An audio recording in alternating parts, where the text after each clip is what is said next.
오늘 설교 제목은 바로 출발 장소입니다. 그리스도인들이 가장 오해하고 있는 것 중에 하나가 내가 예수님을 영접하고 나서 나라는 그 존재에 대해서 잘 모른다는 것입니다. 그래서 먼저 여호수아를 보면서 여호수아는 모세가 죽고 나서 이제 그 다음 리더로서 이스라엘 백성들을 이제 끌고서 이제 가나안 땅으로 들어가는데 여호수아 입장에서 굉장히 큰 이제 부담이겠죠. 모세라는 커다란 리더 다음에 오는 자기가 리더기 때문에. 근데 하나님께서 여호수아에게 내가 이스라엘 백성들 앞에서 내가 너를 크게 하여서 내가 너와 함께 한다는 걸 보여주겠다 하시면서 이제 여호수아를 이제 격려하시죠. 근데 여호수아한테 있어서 이제 가나안 땅으로 들어가기 전에 첫 번째 시험은 이 요단강을 건너는 것입니다. 요단강이 바로 이제 여호수아한테 첫 번째 시험이죠. 근데 이제 이 요단강을 혹시 가보신 분들은 알겠지만 우리가 생각하는 것만큼 막 세찬 강은 아니에요. 그러니까 사람들이 그 모세의 홍해와 비교해서 그렇게 큰 시험이 아닐 거라고 생각을 하거든요. 근데 이 요단강은 의미가 있습니다. 그러니까 지금 보면은 요단강을 경계로 해서 이스라엘과 요르단이 이제 경계래요, 거기가. 근데 이 요단강을 건너가야만 이제 가나안 땅으로 들어갈 수 있는데 이 요단강이 이 추수기가 되면 강을 굉장히 많은 물이 흘러서 언덕을 넘치는 정도로 굉장히 깊다라는 거죠. 이렇게 막 물이 흘러넘치고 추수기 때. 근데 추수기 때가 아니면 물이 요단강이 거의 말라 있어요. 그래서 물이 없는. 그러니까 사람들은 그런 요단강을 보면서 요단강 건너는 게 그렇게 어려웠을까 이렇게 생각을 하는 것 같아요. 근데 요단강은 모세의 홍해보다는 더 큰 의미가 있습니다. 왜 그러냐면 모세가 홍해를 건널 때는 손을 내밀었고 그 손을 내밀자 홍해가 갈라지면서 마른 땅으로 들어가요. 그러니까 사람들이 마른 땅을 보고 마른 땅으로 들어가는 게 바로 홍해예요. 근데 이 요단강을 건널 때는요, 언약궤를 맨 제사장한테 먼저 물이 지금 갈라지지 않는 상태에서 먼저 들어가라고 하십니다. 그러니까 이 사람들은 바로 정말 그 상황 안으로 들어가는 거예요. 그러니까 갈라지기 전에 들어가는 것입니다. 그래서 더 성숙된 믿음을 보게 되는 거죠. 우리가 여호수아를 보면서 홍해와 비교할 수 없는 작은 거라고 생각하지만 영적으로 봤을 때는 더 큰 믿음을 성장한 것을 볼 수가 있습니다. 그래서 이 여호수아가 그 언약궤를 맨 제사장들이 먼저 그 요단강에 발을 딱 내밀었을 때 바로 그때부터 바로 상류에서 내려오는 물이 멈추기 시작을 합니다. 그리고 아래에 있던 물들은 내려가고, 그래서 바로 요단강 가운데로 마른 땅이 보인 거죠. 그럴 때 언약궤를 맨 제사장들이 갈 때마다 이렇게 강이 바로 갈라지면서 마른 땅이 보이는 것입니다. 자, 그래서 이제 더 성숙된 믿음을 보게 되죠. 그리고 가장 믿음으로 충만한 이스라엘 백성들을 보게 됩니다. 그래서 언약궤를 맨 제사장들이 앞으로 갈 때마다 거기를 따라가게 되는 거예요, 이스라엘 백성들이. 그래서 이제 요단강을 건너게 되는데 하나님께서 여호수아한테 명령을 내립니다. 그 언약궤를 맨 제사장들이 딱 가운데에 머물렀을 때 거기에 있는 돌을 취해서 바로 이스라엘 백성들은 12지파인데 12지파를 대표하는 한 사람씩을 선택을 해서 언약궤를 맨 제사장들이 있는 그곳에서 돌을 새로 취해서 그 돌을 바로 건너가서 놓아라. 너희들이 머무를 곳에 놓아라고 합니다. 그리고 나서 그 다음에 그 제사장이 서 있는 곳에다가도 돌을 세워라, 이런 말을 하죠. 그래서 여호수아는 이 말에 순종을 해서 바로 새 돌을 취해서 바로 그 자기들이 머무를 곳에 놓은 다음에 바로 길갈이라는 곳에다가 이 돌들을 세우게 됩니다. 자, 그럼 그 말이 바로 여기 있는 말씀입니다. 자, 함께 같이 읽어보겠습니다. 여호수아 4장 8절에서 9절. 여호와께서 여호수아에게 이르신 대로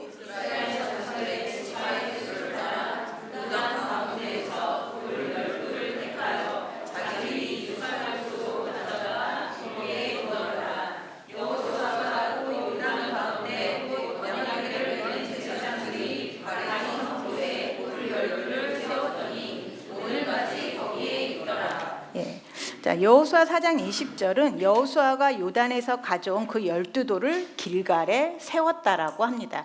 이 길갈의 뜻은요, 새롭게 하는 장소입니다.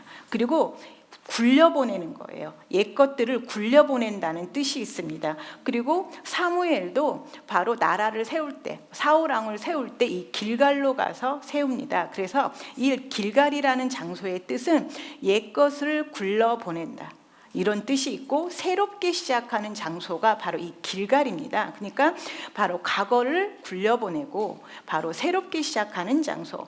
그래서 우리가 여기에서 중요한 부분은 바로 언약궤를 맨 제사장이 요단강 한가운데다가 돌을 세워요. 그럼 여기가 물이, 강이 흘러 넘칠 때는 안 보이죠. 잠기게 되는 곳입니다. 안 보입니다. 이거는 우리의 옛사람은 거기다 죽었다.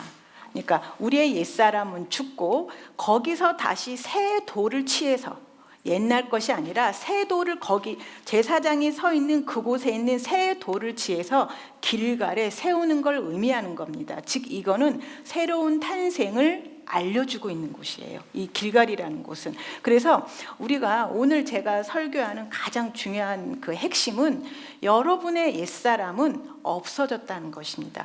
여러분들이 예수님을 믿을 때 새로운 생명을 받았다는 거. 그러니까 제가 오늘 여러분들한테 계속 강조하고 싶은 거는, 예수님을 믿는다는 것은 길갈처럼 새롭게 태어나는 곳이라는 것입니다. 새롭게 태어난다.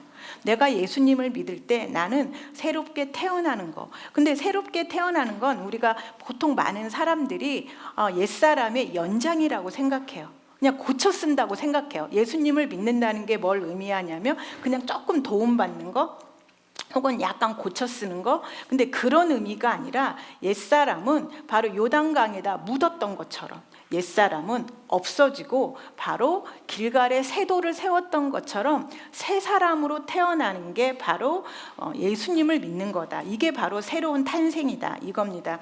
우리가 이 부분에 있어서 잘 모르면요, 계속 생각해. 우리는 정체성에 대해서 확실해져야 됩니다.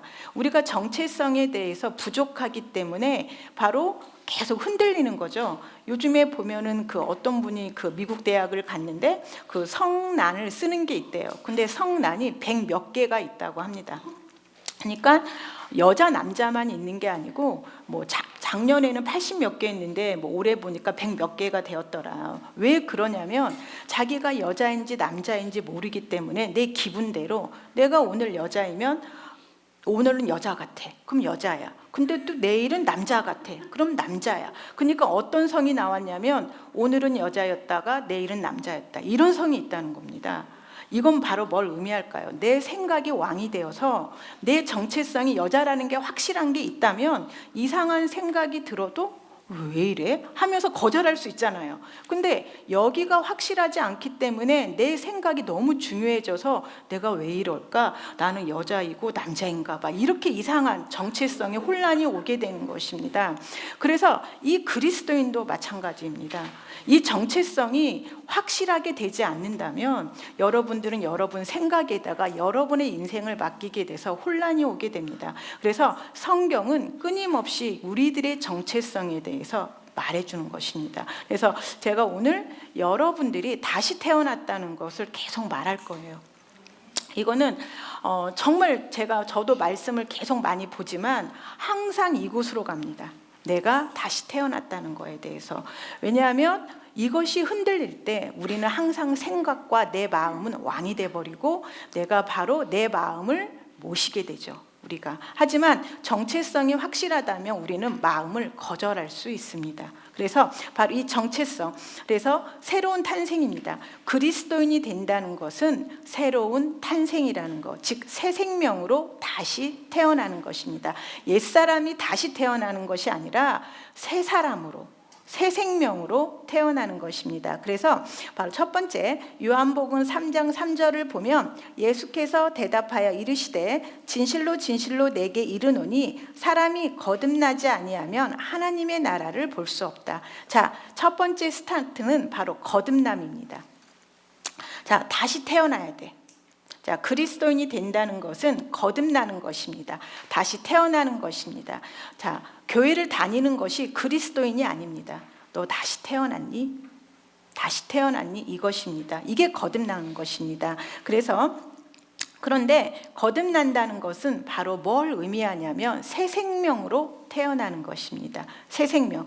옛사람이 다시 태어나는 것이 아니라 새 생명으로. 그래서 새 생명이 일어나는 것입니다. 새로운 종족이 일어나는 것이 바로 거듭나는 것입니다. 그래서 새로운 피조물로 새 생명으로 부활의 생명으로 일어나는 것입니다. 그래서 로마서 6장 4절을 우리가 함께 읽어보겠습니다. 그러므로 우리가 그의 죽으심과 합하여 침례를 받음으로 그와 함께 장사되었나니 이는 아버지의 영광으로 말미암아 그리스도를 죽은 자 가운데서 살리심과 같이 우리로 또한 새 생명 가운데서 행하게 하려 함이라. 자, 여기 정확하게 새 생명 가운데서 행하게 하겠다. 자, 너희가 그리스도의 침례로 말미암아 그와 함께 죽었어. 정확하게 써 있죠? 너 죽었어. 그런데 그리스도와 함께 다시 살아났어.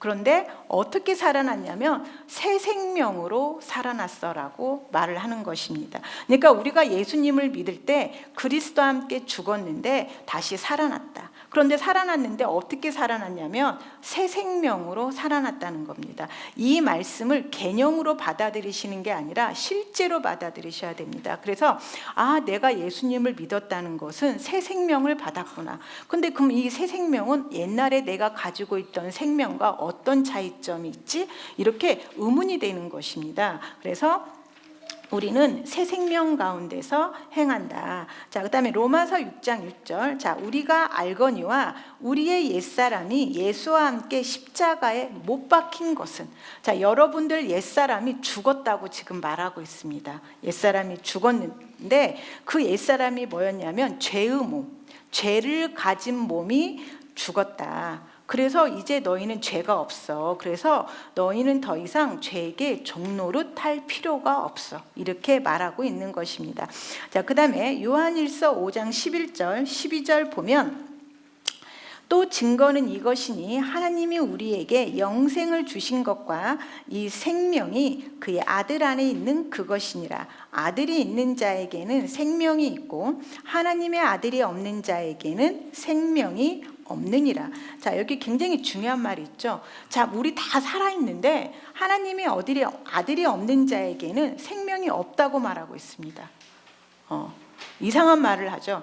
다 지금 살아있는데 왜 하나님의 아들이 없는 자는 생명이 없다. 하나님은 하나님의 아들이 없는 자를 어떻게 보시냐면 죽은 자로 보시는 것입니다. 죽은 자. 그리고 하나님의 아들이 있는 자, 예수님을 받아들인 자는 바로 생명이 있다라고 말하고 있는 것입니다. 그래서 우리가 예수님을 믿을 때 완전히 정체성이 바뀌는 걸 볼 수 있습니다. 우리 PPT 한번 띄워주시겠습니까? 예.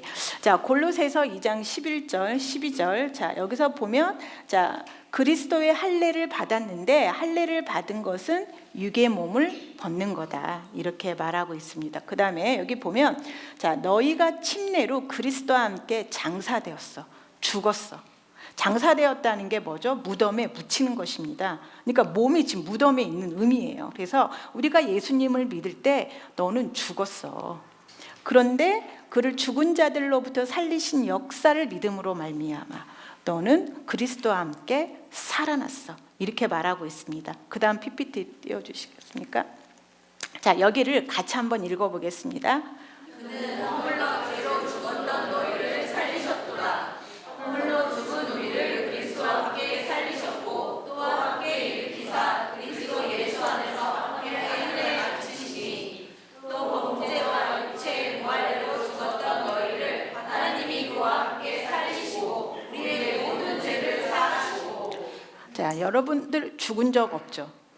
근데 죽었대요, 여러분들. 근데 살리셨대요. 성경은 대부분 다 이런 구절입니다. 근데 이거는 굉장히 중요한 말이에요. 자, 그는 허물과 죄로 죽었던 너희를 살리셨도다. 그다음에 허물로 죽은 우리를 그리스도와 함께 살리셨고, 자, 범죄와 육체의 무할례로 죽었던 너희를 살리셨다. 이렇게 계속 말하고 있습니다. 이건 바로 무엇이냐면 여러분들이 새 생명으로 살아났다는 걸 계속 말해주고 있습니다. 즉 옛사람은 죽었어. 옛사람은 죽은 사람이야. 하나님이 보시기에 옛사람은 죽은 자로 보는 것입니다. 생명이 없는 자는 죽은 자인 것입니다. 뭐하고 똑같냐면 꽃병에 꽂아 있는 꽃은 우리가 살아있다고 말하지 않습니다. 죽어있다고 보죠. 우리가 그와 똑같습니다. 생명이 안 들어온 사람들을 하나님이 보시기에 꽃병에 꽂아 있는 사람처럼 죽어있는 자로 보시는 것이죠. 그리고 그들의 본성은 죽음인 것입니다. 그래서 그 옛사람은 죽은 자이다. 그런데 새 사람은 살아났어. 산 자가 됩니다. 이게 바로 여러분한테 예수님을 믿을 때, 생명을 받아들일 때 여러분은 산 자가 되는 것입니다. 자, 그 다음 PPT 띄워주시겠습니까? 예, 그래서 그런즉 누구든지 그리스도 안에 있으면 새로운 피조물이라. 그래서 여러분들은 새로운 피조물이 되었다고 말을 하는 것입니다. 여기 말씀 주보에 보면 거기에 번역본이 굉장히 잘 돼 있어요. 자, 고린도후서 5장 17절을 자, 누구든지 그리스도인이 되면 그의 속사람이 새로운 종류의 사람이 된 것이라. 이제 그는 더 이상 예전과 같은 사람이 아니니라. 새 생명이 시작되었도다. 예, 여러분 과거 없습니다. 왜냐하면 이건 뭘 의미하냐면 새 생명이 시작되었어요. 자, 개가 고양이가 되었어요. 이 고양이한테 개의 삶을 계속 용서해달라고 하는 게 의미가 없는 거하고 똑같은 거예요. 새로운 종족이 일어났기 때문에 우리는 용서받을 죄가 없고 새로운 사람이 된 것입니다. 새로운 사람. 그래서 우리는 더 이상 과거가 없어요. 내가 옛날에 컵이었는데 내가 꽃이 되었어요. 근데 컵에 대한 과거가 없는 거죠. 종족이 완전히 바뀌었기 때문에. 이거는 마찬가지로 너희가 새로운 피조물이 되었어. 새 생명을 받았어. 이거는 과거가 없다. 이 새로운 피조물은 과거가 없습니다. 여러분은 용서받을 과거가 없는 것입니다. 우리가 지금 해야 될 거는 내 생명이 뭘까를 고민해야 되지, 내 과거를 가지고 와서 계속 하나님한테 용서해달라고 하는 것처럼 어리석은 게 없는 것입니다. 우리는 내가 다시 태어났는데 그럼 나는 어떻게 살아야 될까? 이것을 우리의 고민으로 생각하셔야 됩니다. 그래서 여기 보면 새 생명이 시작되었어. 근데 새로운 종류의 사람이 되었어. 자, 새로운 종류의 사람이 되었어. 예. 자, 그래서 여기 보면 현대인의 성경은 정말 너무 잘 써 있어요. 그러므로 누구든지 그리스도 안에 있으면 새로운 존재야. 옛사람은 없어졌어. 자, 옛사람은 없어졌대요. 여러분이 기억하고 싶지 않은 과거가 있다면 그것을 괴롭히는 건 여러분이 아니라는 거예요. 그 괴롭히는 과거는 아예 그 사람은 없어졌대요. 그래서 이제 완전히 새 사람이 되었다. 새 사람이 되었다. 자, 그 다음에 갈라디아서 6장 15절에 보면 자, 그리스도 예수 안에서 할례나 무할례나 아무 효력이 없으되 오직 새로운 피조물이라. 자, 예수님은요 신약에서 계속 새로운 피조물을 이야기하고 계십니다. 지금 하나님은 굉장히 설레요. 예수님의 죽으심과 장사됨으로 인해서 새로운 피조물이 생겼어요. 그래서 이 새로운 피조물을 너무 기대하고 계시는 거예요. 근데 많은 사람들이 과거의 잘못을 끌고 와서 하나님한테 와요. 그것을 굉장히 겸손하고 착하다고 생각을 하는데 그거는 어리석다는 거죠. 즉 개가 사람이 됐다면 개의 삶은 없는 거잖아요. 이제 내가 사람으로서의 삶만 어떻게 살 건지를 공부를 해야 되는데 계속 과거를 끌고 와서 내가 너무 미안해, 내가 너무 잘못했어 이렇게 말하는 것은 의미가 없는 거죠. 그래서 우리가 다시 태어났다라는 거, 우리가 하나님의 생명으로 다시 태어났다는 거. 왜 우리가 계속해서 이런 말씀을 봐야 되냐면 우리의 생각은요 계속 잊어버려요. 그래서 다시 생각으로 살아요. 그래서 여러분들 이 심령에다가 이것을 이렇게 새겨 놓으셔야 돼요. 그래야만 내가 잘못된 생각이 왔을 때 이 생각들을 거절할 수가 있어요. 그리고 내 안에 심어놓은 말씀은 여러분의 생각을 장악을 해요. 그래서 말씀들을 계속 읽다 보면 자연스럽게 생각이 거절되어질 때가 많아지게 됩니다. 그래서 말씀을 계속 읽는 거예요. 소리내서 읽다 보면. 그래서 갈라디아서 6장 15절에 보면 정말 오직 새로운 피조물뿐이야. 왜 그리스도인들이 유대인들은 너 할례 받았니? 안 받았니? 이거 굉장히 중요하죠. 그런데 그게 중요한 게 아니야. 오직 새로운 피조물뿐이야. 즉 이 말은 너 거듭났니? 이거죠. 여기서 시작을 하라는 겁니다. 이 여호수아도 길갈에서 시작을 하게 되죠. 그리고 요단강에다가 다 묻었어요. 묻고 이제 새로운 돌을 세웠죠. 길갈에다가. 그리고 그 길갈에서 그 뜻이 바로 애굽의 수치를 다 떠나가게 하겠다. 그 길갈의 뜻이 마찬가지로 우리가 새로운 피조물이 되었을 때 우리의 그 수치를 다 떠나 보내시겠다. 옛사람은 제거되었다. 이렇게 말을 하는 것입니다. 그래서 베드로전서 1장 23절 너무 정확하죠. 이건 메시지 바이블인데, 자, 너희의 새 생명은 너희의 옛 생명과 같은 것이 아니야. 너희의 옛 생명은 썩어질 사람의 정자에 의해서 잉태되었지만 너희의 새 생명은 하나님의 살아있는 말씀으로부터 왔느니라. 하나님 자신에 의해서 잉태된 생명을 생각할지어다. 이렇게 말하고 있습니다. 생각하라고 써 있어요. 정확하게. 그다음 PPT 좀 띄워주시겠습니까? 자, 한 번 더 넘겨주시고, 예. 그다음에 저기 베드로전서 여기 보면 개역 개정에서는 너희가 거듭난 것은 썩어질 시로 된 것이 아니요 썩지 아니할 시로 된 것이니 살아있고 항상 있는 하느님의 말씀으로 되었느니라. 근데 여기 TNLT 영어 성경에는 정말 너무 잘 써 있죠. 너희가 거듭났기 때문에 다시 태어났어. 그래서 너희의 새 생명은 너희의 육신의 부모로부터 오지 않았다.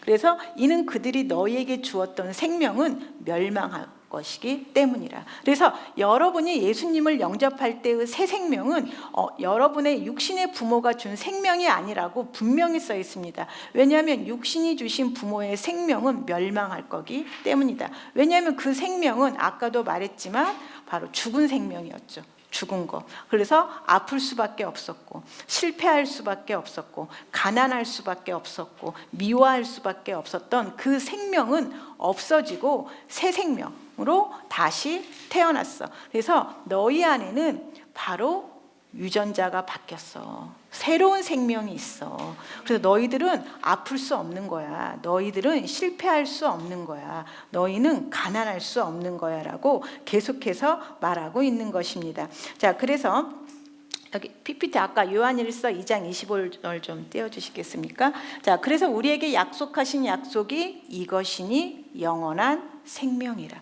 그래서 하나님께서 우리에게 약속하신 게 바로 뭐냐면 영원한 생명이라고 말하고 있는 것입니다. 그래서 우리가 예수님을 영접할 때 생명을 받았습니다. 자, 이건 뭐냐면 과거의 나를 연장시켰고 고쳐 쓰는 것이 아니라 새로 태어났어.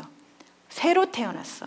너 그 과거의 그 사람이 아니야. 항상 실수했고 너를 부족하다고 생각했고 아팠고 열등감으로 가득했던 그 사람은 이제 없어. 이제 너는 새롭게 태어났어. 너는 재창조되었어. 그래서 예수님께서 내가 온 것은 양으로 생명을 얻게 하게 함이라 이렇게 말하시고 있습니다. 그래서 우리는 예수님을 영접함으로 인해서 새로운 생명을 받았습니다. 자, 저기 영접 기도문을 한번 띄워보시겠습니까? 예, 자, 우리가 예수님을 받아들일 때 보면 같이 한번 읽어보시겠습니까?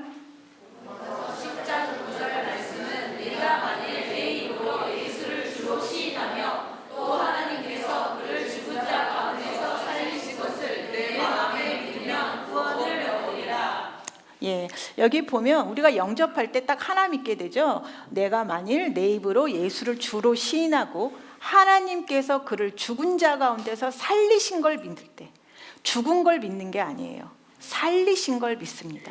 자, 죽는 것은 우리의 죄의 본성, 우리의 옛사람이 함께 죽었고 살아날 때는 새 사람으로 태어났다. 이걸 믿으면 바로 예수님의 하나님의 생명을 우리가 받게 되는 거죠. 이게 영적 기도입니다. 그래서 우리가 죽은 걸 믿는 것이 아니라 사는 걸, 예수님이 살아나신 걸 믿는 거죠. 즉 예수님이 갖고 오신 생명, 부활 생명, 예전과 다른 그 생명으로 너가 다시 태어난다는 걸 말하고 있습니다. 여기서 계속 말하는 거는 너희의 옛사람이 태어난 게 아니다. 살아날 때 그 사람은 없어졌어. 새 사람으로 태어났어. 새 생명으로 태어났어.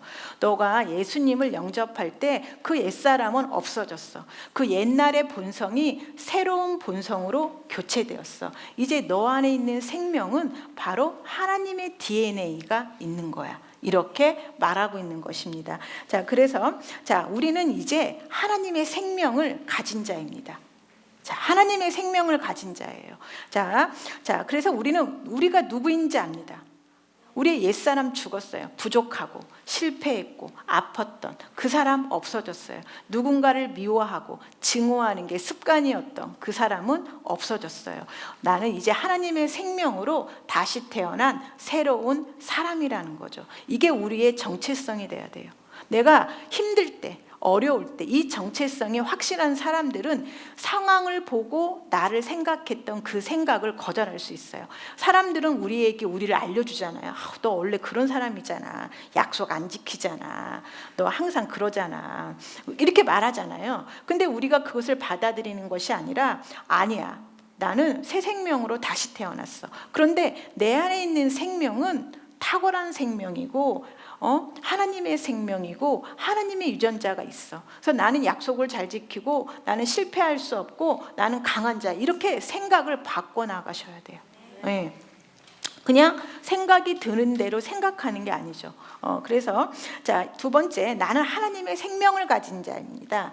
나는 내가 누구인지 압니다. 우리는 정체성, 내가 누구인지 압니다. 그래서 절대 내 마음에 의해서, 상황에 의해서 흔들리지 않습니다. 그래서 로마서 8장 2절, 그리스도 예수 안에 있는 생명의 성령의 법이 죄와 사망의 법에서 너를 해방하였다. 분명히 말하고 있습니다. 우리가 예수님을 영접할 때 하나님의 생명을 받은 우리는 이제 사망의 능력으로부터 해방되었습니다. 우리를 속박하려고 했던 가난이나 질병으로부터 우리는 자유해졌습니다. 자, 다음에 요한일서 3장 9절, 하나님께로부터 태어난 사람은 누구나 죄를 짓지 아니한다. 대단한 말씀이죠. 우리는 하나님께로부터 태어났죠. 자, 우리는 하나님께로부터 태어났습니다. 실질적으로 하나님께로부터 태어났어요. 그래서 우리가 하나님의 생명을 받았는데 우리가 받은 이 생명 안에는 죄를 지을 수 없대요. 우리가 받은 생명은. 그래서 왜 그러냐면 하나님의 씨가 그 사람 안에 있기 때문이다. 자, 여러분 안에 하나님의 씨가 있는 거예요, 지금. 여러분의 생각은 부인할지 몰라도 말씀은, 하나님은 여러분한테 내 씨가 너 안에 있어. 그래서 너는 죄를 짓지를 못해. 또 죄가 짓고 싶다는 생각이 들지? 그런데 죄를 결국은 짓지 못할 걸 이렇게 말씀하고 계시는 거예요. 왜? 하나님의 씨가 우리 안에 있기 때문입니다. 하나님의 생명이 우리 안에 있기 때문입니다. 그래서 또 죄를 지을 수 없는 것은 그가 하나님께로부터 태어났기 때문이라. 그래서 우리의 정체성은 옛사람이 변화된 게 아니라 새로 태어난 것입니다. 즉 우리는 하나님의 생명으로, 새 생명으로 다시 태어났습니다. 그래서 우리는 신성한 존재인 것입니다. 자, 베드로후서 1장 4절에 보면 이로써 우리에게 지극히 크고 귀한 약속들을 주심은 너희로 하여금 약속들을 통해서 정욕으로 인해 세상에 있게 된 타락을 피하여 하나님의 본성, 여기 정확하게 써 있죠? 하나님의 본성, 신성한 본성에 동참하는 자가 되게 하려 하심이라. 자, 여러분이 예수님을 믿고 하나님의 생명을 받아들인 그 순간에 여러분은 하나님의 본성에 동참한 자가 되었습니다. 그래서 우리는 이제 신성한 존재인 것입니다. 우리의 영은. 그래서 시편 82편 6절에 보면 내가 말하기를 너희는 신들이며 다 지존자의 아들들이라 하였다. 이렇게 말하고 있습니다. 자, 성경에서 여러분들 보고 신들이다. 이렇게 말하고 있습니다. 그리고 너희들은 지존자의 아들이야. 그러니까 우리의 정체성입니다. 우리는 끊임없이 상황으로부터 도전을 받습니다. 예, 상황이 우리를 도전할 때 그냥 오지 않죠. 감정과 함께 옵니다. 두려움, 실패감, 염려, 그다음에 미움 이런 것과 함께 오죠. 그럴 때 이것들을 거절할 수 있는 힘이 있습니다. 우리 안에. 그게 바로 하나님의 씨고 생명인 것입니다. 하나님의 생명이 우리 안에 있기 때문에 우리는 죽은 자가 아니라 산 자입니다. 정체성이 완전히 바뀐 것입니다. 옛사람은 죽은 자였어요. 본성이 죽음이었어요. 근데 우리는 생명이 와서 산 자가 된 것입니다. 그래서 우리 안에 생명이 있어요. 우리 안에 생명. 그래서 신성한 존재라는 거. 그래서 제가 오늘 계속 설교를 할 때 가장 키포인트는 여러분이 새롭게 태어났다는 것입니다. 절대 옛사람이 변화된 게 아니라 새로 창조되었다는 걸 말하고 있는 것입니다. 그래서 우리의 시작은 여기입니다. 이스라엘 백성들이 바로 여리고성을 점령하기 전에 길갈에서 새로운 출발을 했던 것처럼 바로 그들은 우리는 바로 이 새로운 탄생, 새 생명 앞에서 시작을 해야 되는 것입니다. 여러분의 과거를 고쳐 쓰는 게 아니라 바로 새 생명으로 새로운 피조물에서 시작을 해야 돼요.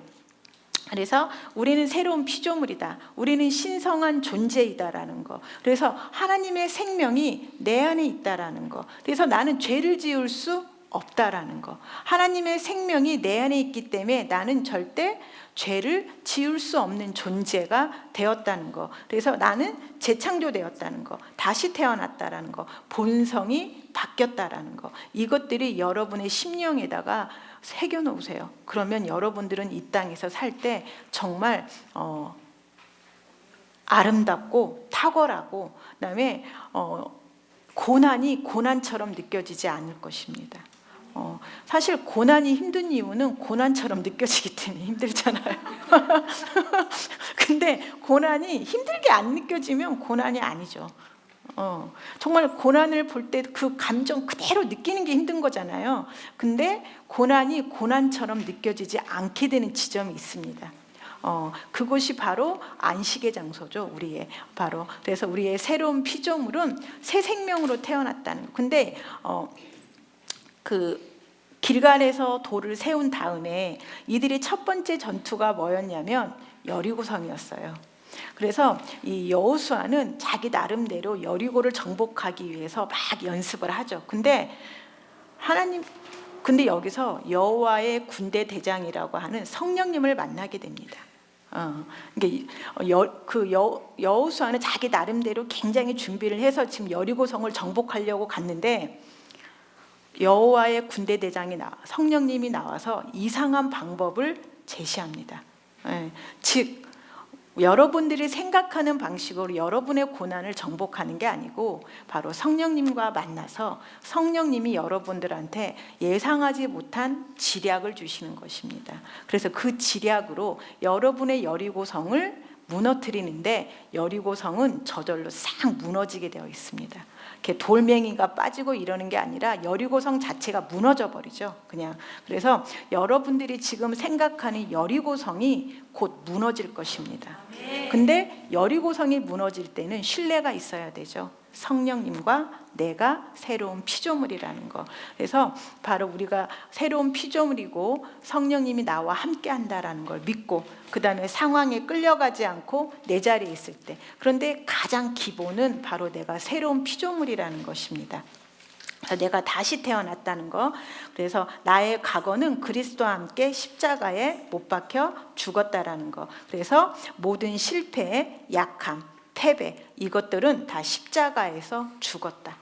나한테 패배라고 말하는 거는 누구일까요? 사단입니다. 걔는 거짓말쟁이죠. 우리를 속이고 있어요. 우리는 승리자입니다.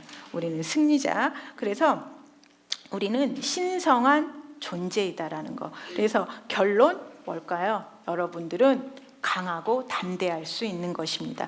여러분의 문제 앞에서 강하고 담대하게 서십시오. 바로 여호수아가 얼마나 마음에 심적 부담이 있었겠습니까? 그런데 하나님이 여호수아한테 한 말입니다. 자, 같이 읽어보겠습니다.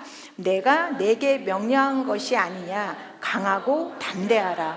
두려워하지 말며 놀라지 말라. 예, 내가 지금 어떤 두려움이 여러분한테 좀 온다면 이 말씀을 계속 말하세요. 나는 강하고 담대해. 난 두려움이 없어. 이렇게. 그리고 로마서 8장 37절 그러나 이 모든 일에 우리를 사랑하시는 이로 말미암아 우리가 넉넉히 이기느니라. 예, 우리는 넉넉히 이깁니다. 우리의 재정 바닥난 통장 앞에서도 넉넉히 이기고 질병 앞에서도 넉넉히 이기고 그다음에 관계가 깨져가는 것 앞에서도 넉넉히 이깁니다. 그래서 내가 지금 어떤 상황 앞에서 힘들 때 이 말씀을 적어 놓으세요. 이 말씀을 적어 놓고 나는 이긴 자다. 누가 보장하고 있죠? 예수님과 하나님과 성령님이 보장하고 있습니다. 이게 말이 내가 이것을 가지고 여러분의 상황 앞에 갔을 때 반드시 하나님께서 우리를 여호수아처럼 크게 하여서 이스라엘 백성들을 보게 했던 것처럼 다른 사람들이 여러분들을 보게 할 것입니다. 그래서 우리 안에 바로 뭐가 있다? 하나님의 씨, 영생이 있다는 것입니다. 여러분은 다시 태어났습니다. 그 옛사람 죽었습니다. 아팠고 실패했던 그 사람 죽었습니다. 다시 태어났습니다.